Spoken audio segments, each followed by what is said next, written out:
MMA Boxing Talk here. This is a UFC 210 preview video. It's not for a little while, but I just wanted to, give my official, official thoughts on it, early thoughts, I should say, and just tell you who I'm leaning towards, basically. But it's not a good card. It's a very, very weak card. I'm pretty well only interested in the last two fights, co-main event, main event. But those are two really good fights I'm looking forward to. So, main event, we have a rematch between Daniel Cormier and Anthony Rumble Johnson. The first fight was, very one sided, other than maybe the first round. Um, but DC 100% broke Rumble Johnson. He broke his will.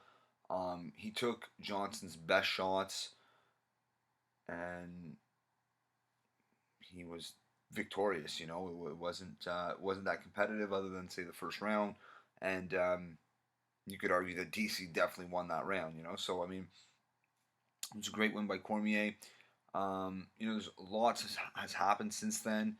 Cormier never had the opportunity to fight John Jones. They were set to fight for UFC 197. Cormier pulled out. He was injured. So OSP came in short notice. And then UFC 200, John Jones popped for a banned substance. Now, since then, DC has really only had one fight. Or since the Rumble Johnson fight, sorry, he beat Alexander Gustafsson, which was a war. But DC won it. That was a great fight. And then he beat Anderson Silva. And Rumble Johnson's been on a pretty decent streak. I think he's on a 3-fight win streak since Cormier, 3 or 4. And all I know is Rumble's last 4 fights have been all by stoppage.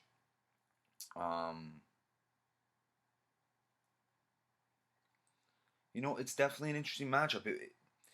I'm leaning towards Rumble Johnson, and I'll tell you why.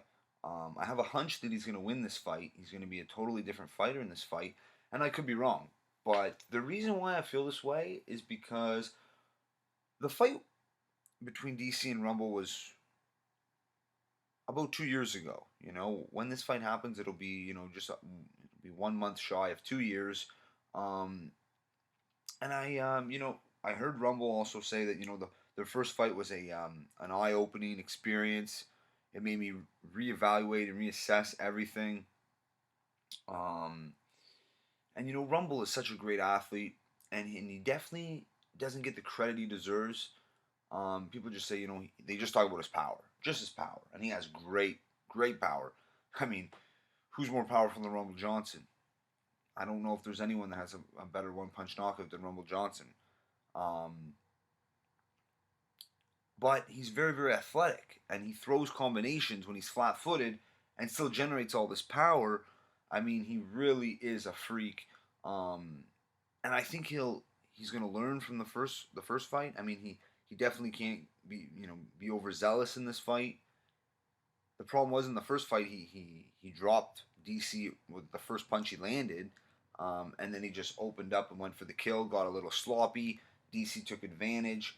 That first round, I think, it definitely hurt Rumble's gas tank significantly. If he would have picked his shots more, been more conservative and cautious, I think he wouldn't have been as tired going into the second.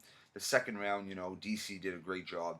He really, really fucked him up. I think he got him to the ground initially because Rumble threw a head kick. Rumble did land some good head kicks in that fight. And also some nice punches in the clinch, or not in the clinch, but when DC would have a hold of his leg after he'd kick him, Rumble on 2 occasions Rumble was landing some nice shots off one leg. But I mean, DC smashed him in that second round. Rumble, that's when he really broke Rumble, landed some nice elbows from top control, and Rumble was broke when he went into that after the second round, and he was pretty well. It was over after that. But I think the 2 years is going to help Rumble a lot more than it's going to help DC. You know, DC's that much older. Now he's going to be 38 years old instead of 36. He's had, you know, some injuries since then.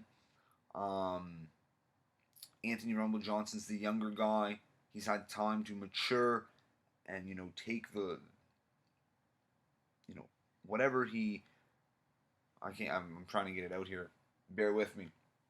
I believe that Rumble is going to use the experiences and in the loss of DC to his advantage, and I think we're going to see a different Rumble, a smarter Rumble, and I think he's going to get it done.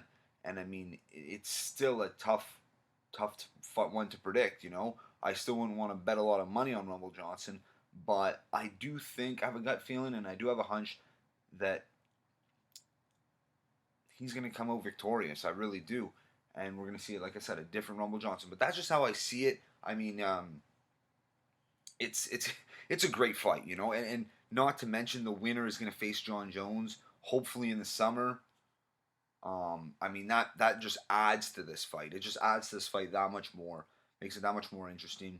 And also, you know, we have the co-main event, which, you know, I think I'll put out another video about that, how I'm feeling, who I'm leaning towards. That's a tough one to predict as well because, I mean, you know, Weidman needs that fight more than ever. Mousasi is right there. You know, a win over Chris Weidman, he could be, you know, he could get a title shot. He could be one fight away from a title shot. He's getting very close. And a win over Weidman, he'll be that much closer. But Chris Weidman is no joke. And Chris Weidman needs this fight more than ever. You know, he got caught against Yoel. I thought he was winning that fight up until that point. It was a good fight, but I thought he was winning. But he got caught. It happens. Yoel is a beast. He's an awkward guy to deal with. He can put you to sleep and then explode on your face with a flying knee. We saw that happen. But that's a great fight. Stay tuned for that fight, that video. I'm going to talk about that fight a little bit before I give my official prediction, you know, the week of the fight or whatever. But that is April 8th, UFC 210 in Buffalo, New York. Great co-main and main event. That's it for this one. If you like the video, subscribe. Check me out on Twitter at MMABoxingTalk1. Peace.